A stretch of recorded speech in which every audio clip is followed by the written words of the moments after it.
Alors, l'actu du jour en Formule 1. Avant de commencer, je vous rappelle que les news proviennent de ma chaîne principale sur la Formule 1, Type F1. Et il y a aussi mon Twitch, vous pouvez vous abonner. On parle de F1 sur ces deux chaînes de façon constante et régulière. Les liens sont dans la description. Bon visionnage. Ciao. Le boss du Grand Prix d'Austin aimerait organiser un week-end F1 MotoGP IndyCar. Le tout sur le même week-end. Alors là, franchement, c'est impossible. Les horaires, ça coïnciderait pas. C'est pas possible, il y aura un problème. Il y aurait pas assez de 24 heures pour tout faire, les gars. Là. Nous devons faire en sorte que certaines courses de support soient intéressantes pour les fans, a déclaré Epstein à The Race. Peut-être une course de support IndyCar, c'est juste une idée comme ça, je ne sais pas. Mais faire un week-end de course complet, comme personne ne l'a jamais fait, pourrait nous permettre de nous différencier de certains autres événements. C'est une question de taille de votre paddock. Je veux continuer à faire de cet événement le meilleur endroit possible, pour que les fans de course voient les meilleures courses et les meilleures compétitions sur la piste. Parce que je pense que notre personnel a fait un excellent travail pour offrir l'expérience hors piste, et c'est tout ce que nous contrôlons.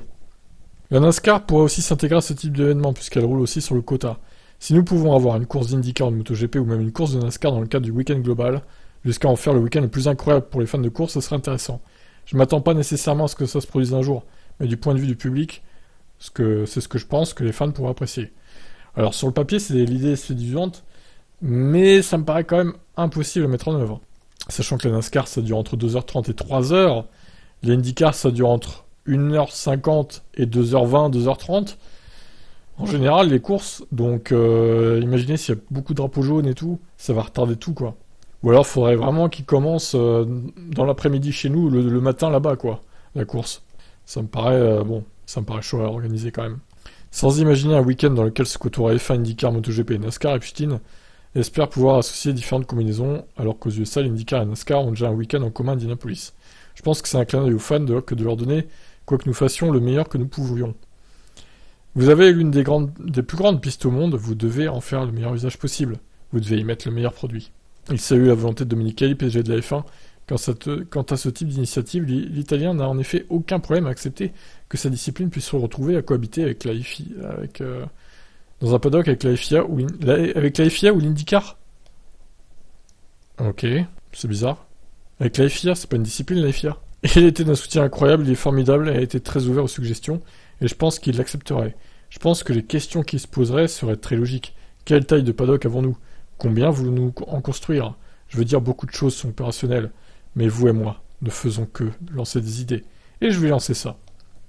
Mais ça pourrait être amusant de mettre les motos, nous allons essayer d'autres choses. Il est ouvert à ça.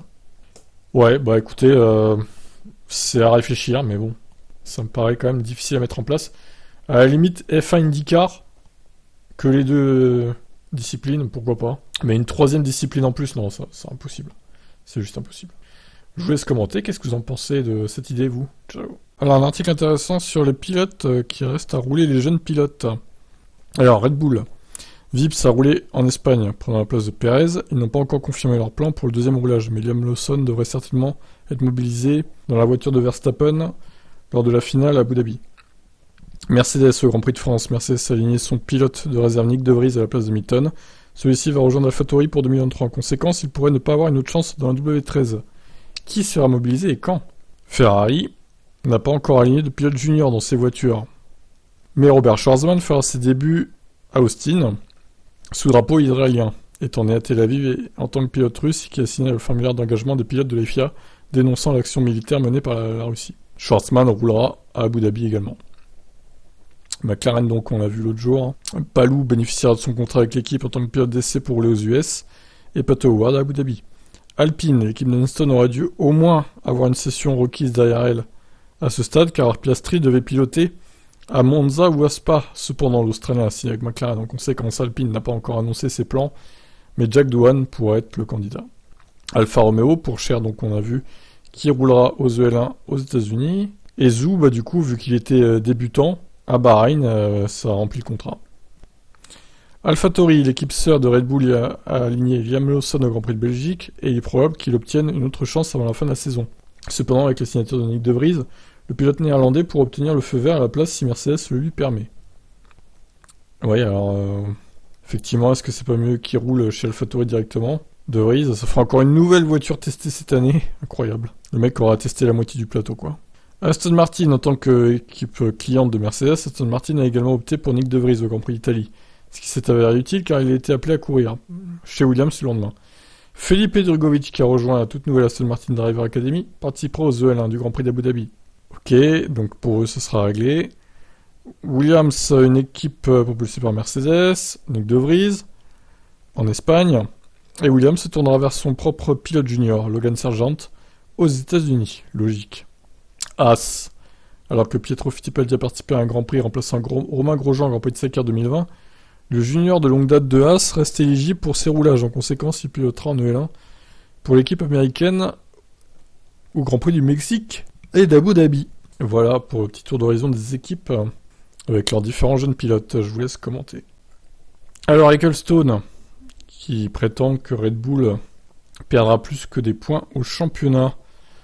Bon, après, ce qu'il dit Ecclestone, peut-être pas trop s'y fier non plus, hein. Donc Red Bull a dépassé le plafond budgétaire, malheureusement la FIA n'a pas fourni de détails sur les dépenses excessives, ni sur les sanctions qu'elle prendrait.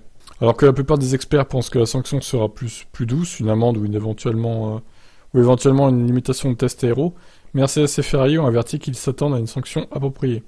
Les deux équipes ont déclaré à plusieurs reprises qu'une brèche en 2021 impacte également les saisons 2022-2023. Bien qu'il y ait eu plusieurs rumeurs et rapports selon lesquels la Red Bull est toujours en discussion avec la FIA, car ils ne sont pas d'accord avec les conclusions de la FIA, aucune nouvelle officielle n'a été publiée après l'annonce de lundi. Ça fait déjà une semaine. Alors que diverses personnalités actuelles et anciennes de la F1 donnent leur avis, la publication allemande Blick dit avoir contacté Ecclestone pour lui demander s'il pense que Red Bull perdra des points au championnat 2021.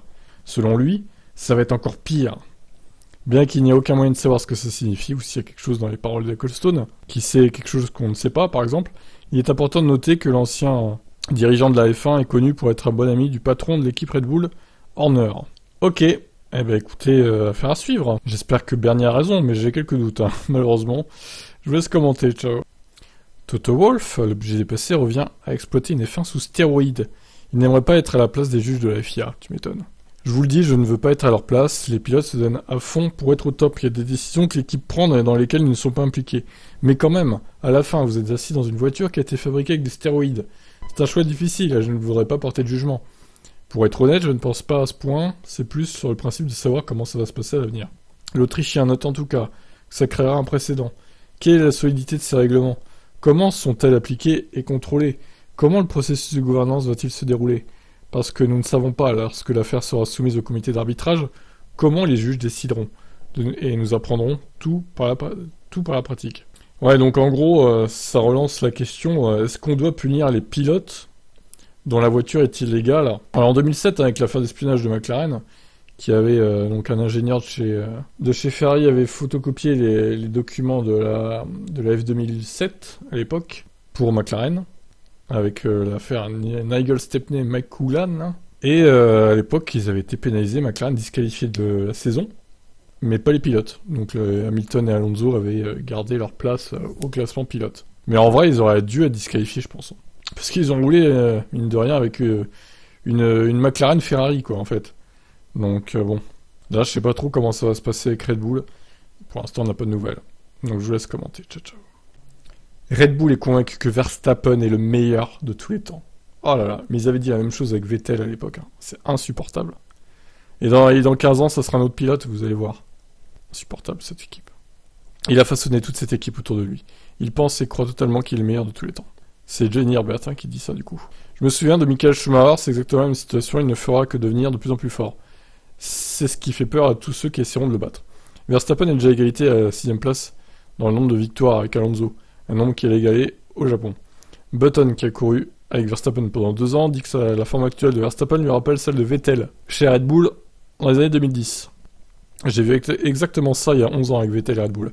Il y est allé et a gagné le championnat, comme il ferait une balade dominicale. Il a été tellement dominant tout au long de l'année, et son coéquipier Weber était là, ou à peu près, mais sans pouvoir le déranger vraiment. C'est très similaire à ce que Max vient de réaliser. Ah oui, il y a de ça clairement avec Vettel, hein, ça me rappelle l'époque de Red Bull. Eh ben écoutez, on pourra déterminer si Verstappen est vraiment le meilleur de tous les temps dans quelques années, les gars, quand même. Hein. On va peut-être pas trop se précipiter, non? Je sais pas, c'est peut-être un peu tôt, là. Hein. Qu'est-ce que vous en pensez, vous, les fans de Max et les non-fans de Max? Ciao. Dominique Kelly rassure, avec 24 Grands Prix, la F1 atteint son maximum. Je ne veux pas discuter pour en avoir davantage. 23-24 courses, c'est un bon chiffre, je ne veux pas discuter pour en avoir plus. Les circuits sont choisis autour de ce nombre. De nombreux facteurs sont pris en compte, mais le nombre de Grands Prix est clair. 24, le maximum est atteint. Le marché exige ce nombre de courses. Nous avions l'habitude d'avoir 15 courses, mais c'était une situation différente. 15 courses, c'est ridicule, honnêtement, c'était pas suffisant. Il y a beaucoup d'intérêt maintenant, et j'espère que ça deviendra encore plus important à l'avenir. L'accord Concorde limite le nombre de courses par saison à 25, mais avec un accord à renouveler à partir de 2026, ces conditions pourraient être négociées, les équipes faisant déjà pression pour le redescendre à 24 et stabiliser ce nombre. Ouais, après 24, si tu rajoutes des sprints derrière, c'est pas mal, je pense. Déjà, ça ferait 30 courses avec 24 grosses courses et 6 petites. Si t'en rajoutes 3 autres, ça ferait 33 courses au final. C'est déjà pas mal, hein. Franchement, le chiffre est pas mal, 24-25, ouais, c'est ce qu'il faut, je pense. Dominique Hallyday admet que les équipes essaient de trouver le point d'équilibre, nous aussi. Un tiers des courses se dérouleront en Europe, un autre tiers en Amérique et un autre tiers au Moyen-Orient. Ah non, un tiers en Amérique et au Moyen-Orient et le dernier tiers en Extrême-Orient. Ok. Lors de la création du calendrier, le côté financier est très important, il y a beaucoup plus d'offres que de dates sur le calendrier. Nous prenons en compte la beauté de la piste elle-même, l'investissement, les activités pour les fans et l'intérêt des équipes et des constructeurs impliqués. Le prochain chantier de Dominique Hallyday est l'optimisation de chaque week-end. L'arrivée de sprints plus nombreux est déjà confirmée pour 2023.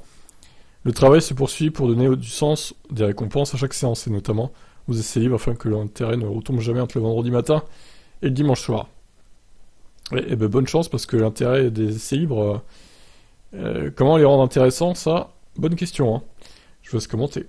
Gene Haas, Mick Schumacher nous coûte une fortune en F1 détruite. Voilà, ça y est, alors là par contre, si Gene Haas commence à gueuler sur Mick, ça va plus aller là. L'annonce d'un grand sponsor semble plus réaliste pour jeudi donc. Le propriétaire de l'équipe semble confirmer qu'il va falloir encore attendre pour savoir si Mick sera reconduit ou remplacé par Hülkenberg, Giovinazzi ou un autre. Nous attendons juste de voir ce que Mick va faire. Nous avons besoin que Mick apporte des points et nous essayons de lui donner le plus de temps possible pour voir ce qu'il peut faire. S'il veut rester avec nous, il doit nous montrer qu'il peut marquer encore plus de points. Ouais, enfin bon les gars, à bout d'un moment, la voiture, si elle suit pas, il va pas marquer de points le gars. Haas dit que le principal problème avec Schumacher, c'est qu'au cours des 2 dernières saisons, il s'est craché trop souvent. Dans ce sport, même si vous êtes débutant, il n'est tout simplement pas permis de se cracher comme ça. Ça coûte trop cher. Je pense que Mick a beaucoup de potentiel, mais il coûte une fortune dans les fins détruites. Il a détruit beaucoup de voitures. Ça nous coûte de l'argent que nous n'avons tout simplement pas. C'est au détriment du développement et d'autres choses. Maintenant, si vous apportez des points, que vous êtes Max Verstappen et que vous détruisez des voitures, on fait avec. Mec. Mais quand vous êtes à l'arrière et que vous détruisez des voitures, c'est très difficile. Et lorsqu'on lui a demandé de combien de points Schumacher avait besoin pour obtenir un nouveau contrat, il a conclu: eh bien, s'il remporte le prochain Grand Prix chez nous, on le signe. Non mais enfin, quelque part entre ça et beaucoup de points, il y a une zone grise de décision. Et oui, Mick Schumacher, vainqueur du Grand Prix d'Austin, évidemment. Alors là, il faudrait vraiment qu'il y ait un chaos total pour qu'il gagne, lui. Bon, ça sent quand même le roussi pour Mick Schumacher. Je sais pas ce que vous en pensez, mais je pense qu'il ne sera pas reconduit, moi.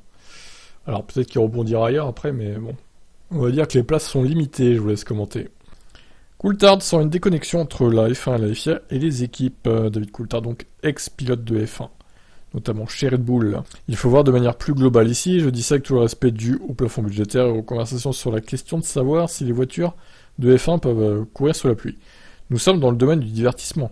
La semaine dernière, nous nous sommes sciemment assis pour attendre que la marée monte avant de mettre le bateau à l'eau. Nous savions que la pluie allait arriver, c'était un peu stupide. Et oui, ce qui s'est passé après la course garde les gens engagés et nous donne à tous quelque chose à raconter, mais en termes purement sportifs, c'est mauvais. Coulthard déplore un manque de communication entre les divers acteurs responsables de la bonne santé de la F1, ce qui mène selon lui à des situations difficiles, et ce malgré des progrès en matière de spectacle en piste. La F1 a fait un pas en avant. Avec la nouvelle réglementation, les pilotes sont en mesure de courir plus près des uns et des autres. Nous assistons à de meilleures courses, ça n'a pas toujours été le cas historiquement dans un sport dominé par l'aéro. Plus nous continuerons sur cette voie, je pense que la F1 sera dans une meilleure position. Mais je pense qu'il y a toujours une déconnexion entre les équipes, le détenteur des droits commerciaux, Liberty Media et la FIA. Il ne semble toujours pas que cette relation à trois soit aussi harmonieuse qu'elle pourrait l'être. Et une meilleure communication entre toutes ces entités sera le moyen de servir nos fans. Parfois, nous avons attendu des heures pour obtenir le résultat des commissaires.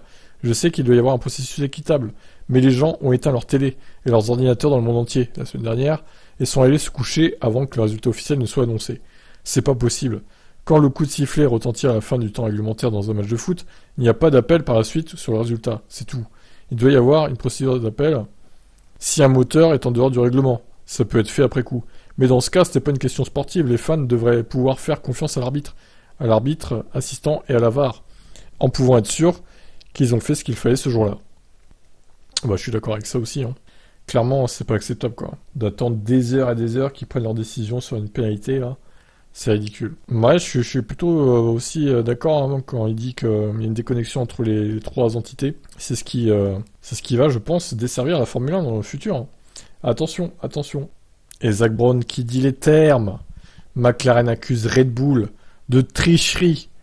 Tricheur, Red Bull. Dans une lettre adressée à la FIA, Zak Brown dresse la liste des sanctions à appliquer selon lui. Il a envoyé une lettre donc à la FIA dans laquelle il réclamait une sanction plus sévère qu'une amende pour les équipes qui dépassent le plafond. La FIA a examiné les dépenses de toutes les équipes au cours des derniers mois et a récemment confirmé qu'elle avait trouvé Red Bull et Aston Martin en violation du plafond. Alors que les premières rumeurs affirmaient que l'équipe autrichienne avait dépensé plus de 5% du budget en plus, ce qui constituerait une infraction substantielle, il a été confirmé qu'il s'agissait d'une infraction mineure. Ça signifie qu'ils n'ont pas dépensé plus que 152,25 millions de dollars. Mais peu de temps après que l'équipe de Christian Horner a été reconnue coupable, elle a publié une déclaration réfutant toute infraction. Aston Martin a quant à elle été reconnue coupable d'infraction dans la procédure. L'équipe n'a pas encore publié de commentaires publics concernant ses conclusions. La FIA n'a pas précisé exactement de quoi Aston Martin est coupable, ni les sanctions possibles. La FIA nous laisse dans le flou le plus total. C'est vraiment inacceptable quand même. L'instance dirigeante décide actuellement d'une sanction appropriée pour les deux équipes, en tenant en compte de tout facteur atténuant, mais aucun calendrier n'a encore été fixé pour une décision. Donc passons à ce qu'a écrit Zak Brown du coup après cette intro. Il convient de noter que Brown n'a fait aucune mention de l'une ou l'autre équipe dans sa lettre. Cependant, les mots choisis ne font aucun doute, et l'Américain laisse entendre que Red Bull a pu obtenir un avantage significatif à la suite de leur prétendue transgression. C'est évident. Le manquement au plafond de dépenses et éventuellement les manquements à la procédure constituent de la triche en offrant un avantage significatif sur la réglementation technique, sportive et financière. La FIA a mené un processus extrêmement approfondi, collaboratif et ouvert. Nous avons même eu droit à une répétition générale pendant un an, en 2020, avec amplement l'occasion de demander des éclaircissements si des détails n'étaient pas clairs. Donc il n'y a aucune raison pour qu'une équipe se dise maintenant qu'elle est surprise. Red Bull. En fin de compte, toute équipe qui a trop dépensé a obtenu un avantage injuste, à la fois dans le développement de la voiture de l'année en cours et de l'année suivante. Nous ne pensons pas qu'une sanction financière à elle seule serait une sanction appropriée, pour un manquement sur les dépenses ou un manquement grave à la procédure. Il doit clairement y avoir une pénalité sportive dans ce cas, comme déterminé par la FIA. Nous suggérons que le dépassement soit pénalisé par une réduction du plafond des coûts pour l'équipe dans l'année suivant la décision, et que la pénalité soit égale au dépassement plus une amende supplémentaire. C'est-à-dire qu'un dépassement de 2 millions, par exemple, en 2021 identifié en 2022, entraînerait une déduction de 4 millions de dollars en 2023. Pour le contexte, 2 millions de dollars représentent une augmentation de 25 à 50% des évolutions possibles par rapport à un budget annuel de développement, et ça donne donc un avantage significatif et durable. En vrai, sa sanction n'est pas terrible, je trouve, à Zak Brown. Il pourrait pousser un peu plus quand même. Hein. En outre, nous pensons qu'il devrait y avoir des pénalités sportives pour les dépenses excessives avec une réduction de 20% du temps de CFD et de soufflerie. Celle-ci devrait être appliquée l'année suivante pour atténuer l'avantage injuste dont l'équipe a et continuera de bénéficier. Ça, ok, ouais. Zak Brown propose des modifs aux règles pour remédier à ce qu'il considère comme des faiblesses, révélées par le processus d'administration du plafonnement des coûts lors de sa première saison. Pour éviter que les équipes n'accumulent et ne bénéficient de l'effet multiplicateur de plusieurs dépassements mineurs, nous suggérons qu'un deuxième dépassement mineur soit automatiquement considéré comme majeur. Enfin, compte tenu des finances, un seuil de 5% pour un dépassement mineur des dépenses semble beaucoup trop important. Nous suggérons un seuil inférieur à 2,5%. Ouais, c'est vrai qu'il a pas tort. Hein. 5% c'est énorme au final. 2,5, ouais, ça paraît plus logique. Brown indique clairement qu'il pense que la FIA devrait publier les détails des infractions dès que possible. Et il a raison aussi. Là, franchement, je suis d'accord avec tout ce qu'il dit, quoi. Même si sa sanction de budget, là, me paraît un peu faiblarde. Il est primordial que le plafond des coûts continue d'être régi de manière hautement transparente, à la fois en termes de détails sur toute violation et des sanctions associées. Il sera également important de comprendre si, après la première année complète de fonctionnement et d'enquête sur le programme, il doit y avoir plus de clarté sur certaines questions ou sur des enseignements clés. Encore une fois, toutes les idées ou enseignements doivent être partagés entre toutes les équipes. Il n'y a pas de place pour les échappatoires. Il conclut sur le fait que l'introduction d'un plafond budgétaire était essentielle au succès que connaît actuellement la F1. L'introduction du plafonnement des coûts a été l'une des principales raisons pour lesquelles nous avons attiré de nouveaux actionnaires et investisseurs vers la F1 ces dernières années, car ils y voient un moyen de favoriser le fair play financier sportif. Il est donc essentiel que nous soyons très fermes sur la mise en œuvre des règles de plafonnement des coûts pour l'intégrité et l'avenir de la Formule 1. Totalement d'accord. Donc voilà, la lettre, la prose de Zak Brown à la FIA. Bah, il a tout dit, hein. Je crois que là, de toute façon, il faut que la FIA soit intransigeante et qu'elle pénalise Red Bull et qu'elle se satisfasse pas d'une simple amende, quoi. Non, c'est pas possible, une amende. Là, la FIA est attendue au tournant et je pense qu'ils le savent. Et leur décision sera très importante aussi pour l'avenir du plafonnement des coûts dans les prochaines saisons. Vous en pensez quoi, vous ?